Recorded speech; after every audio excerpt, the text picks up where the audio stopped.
당신의 동의 없이는 그 누구도 당신에게 고통을 가하지 못한다 라는 말이 있습니다.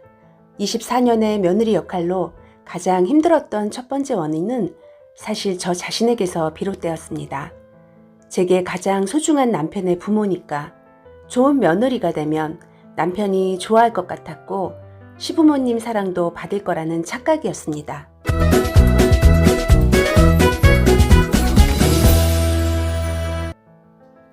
안녕하세요, 영주입니다. 며느리, 아내, 엄마로 살아가는 여러분, 잘 지내고 계신가요? 오늘의 이야기는 예비 며느리에게 하고 싶은 말입니다. 좋은 며느라기 되지 마라. 언젠가 독자와의 만남에서 82년생이라고 자신을 소개했던 도도씨가 있었습니다.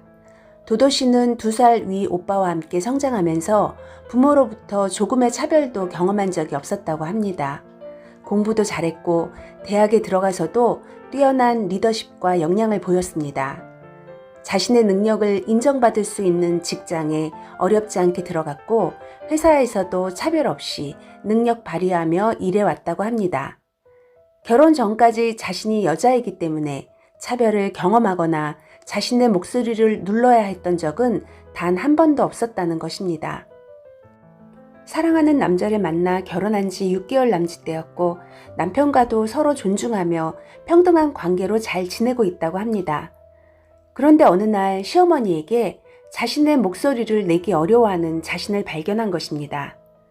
사랑하는 남자의 어머니이기에 존중과 따뜻한 마음을 지니고 있었고 일하면서 시간이 날 때면 전화를 드렸습니다. 그러다 보니 매일 안부 전화를 드린 격이 된 거죠. 그러다 점차 할 말도 없어지고 의무적으로 되어가는 것도 싫고 마침 바쁜 일도 처리하느라 며칠 전화를 드리지 않았답니다.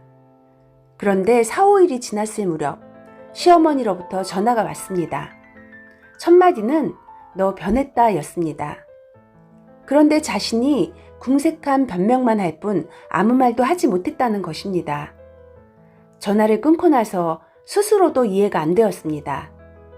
시간이 지날수록 뭔지 모를 답답함, 무엇보다 그런 자신의 태도에 몹시 화가 났다는 것입니다.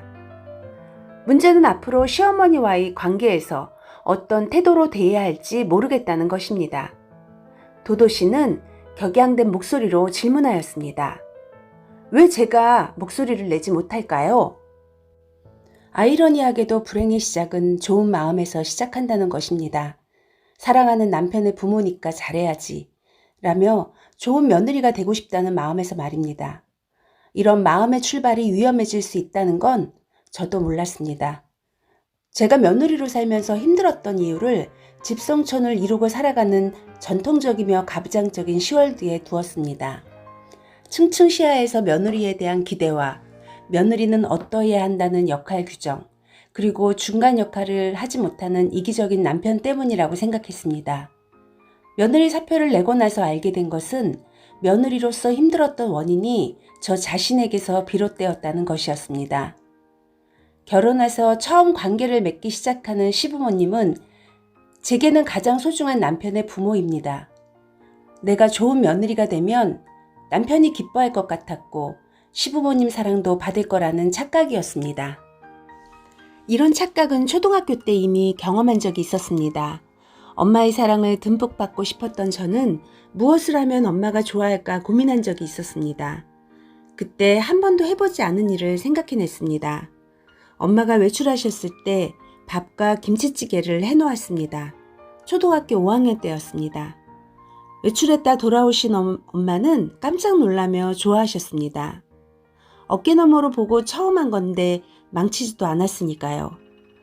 저는 졸지에 착한 딸로서 엄마의 칭찬을 받았습니다. 이에 힘입어 엄마가 기뻐할 만한 일을 또 찾아 나섰습니다. 하루는 빨래통에 빨래가 그득한 것을 보았습니다. 사실 빨래는 엄두도 안 나 몇 번을 망설였던 일이었지만 오늘은 이것을 빨아보자 했습니다. 때는 겨울이었고 온수가 나오는 때도 아니었지만 해놓은 빨래가 많을수록 엄마의 기쁨은 커질 거란 생각만 했습니다. 잡히는 대로 빨랫감을 내어와 빨기 시작했습니다. 역시나 아이로서는 감당할 수가 없었습니다. 이내 빨래가 힘들어지고 마음은 대문을 열고 들어올 엄마만을 간절히 기다리고 또 기다렸습니다. 엄마는 날이 어둑해질 무렵 돌아오셨고 나는 빨다 지쳐 울어버렸습니다. 빨래는 비누칠로만 끝나는 게 아니었고 두툼한 겨울바지는 빨기가 너무 힘들었습니다. 비록 빨다 말았지만 엄마는 깜짝 놀라며 칭찬해 주셨습니다. 엄마에게 사랑받고 싶었고 기쁘게 해드리고자 시작한 일들이었습니다. 그러나 그것이 제 발등 제가 찍을 줄은 생각 못했습니다. 엄마는 처음엔 놀라고 좋아하셨지만 이제 나는 밥을 할 줄 아는 아이, 빨래를 할 수 있는 아이가 되었던 것입니다. 툭 하면 엄마는 제게 밥 좀 해놔라, 걸레 좀 빨아라 라고 시켰습니다. 이후 밥하기야 집안일은 고마운 일이 아니라 당연한 일이 되어버렸습니다. 카카오TV 웹드라마 며느라기에서도 이와 비슷한 일이 나오는데요. 결혼해서 처음 맞이하는 시어머니의 생신, 기쁘게 해드리고 싶다는 작은 마음에 이것저것 다 가져와서 멋진 생신상을 차립니다. 시어머니와 시가족은 무척이나 기뻐하며 흡족해합니다. 그 순간 착하고 좋은 며느리 얻었다고 여겼을지 모릅니다. 하지만 며느리가 잘하고 싶고 잘 지내고 싶은 좋은 마음으로 하는 모든 행동이 며느리가 해야 하는 일의 기준으로 자리 잡는다면 어떻게 될까요? 어릴 때 무리했던 저처럼 첫 생신상이 한 번의 감사로 끝나지 않고 다음 시아버지의 첫 생신상을 또 기대하게 되고 매년의 생신 차림으로 이어질 거라 기대한다면 오늘의 생신상은 내일의 당연한 일이 될 수 있습니다. 우린 어느 정도까지가 감사한 일이고 당연한 일인지 한계를 두고 살지 않기 때문입니다.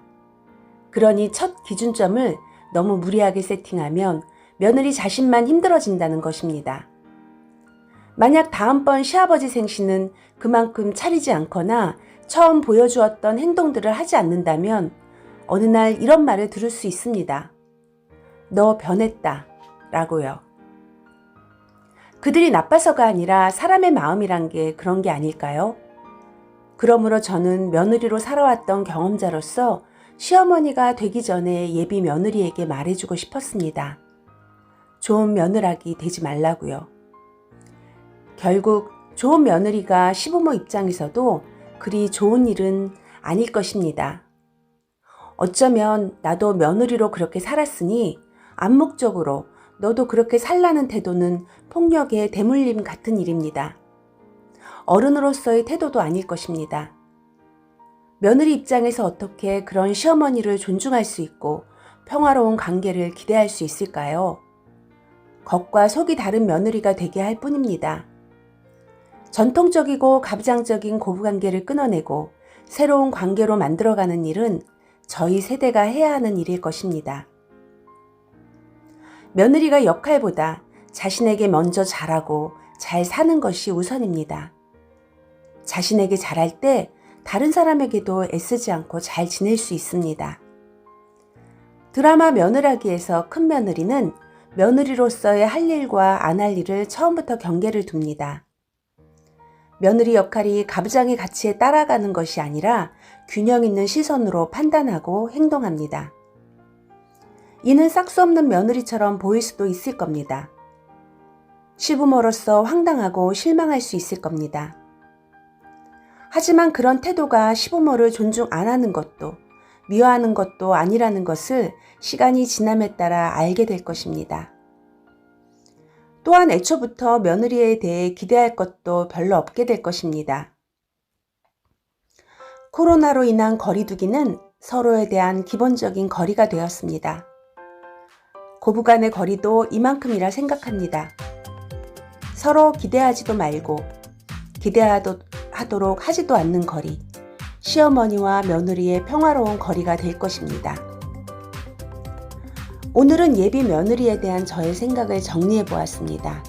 시청해 주셔서 감사합니다.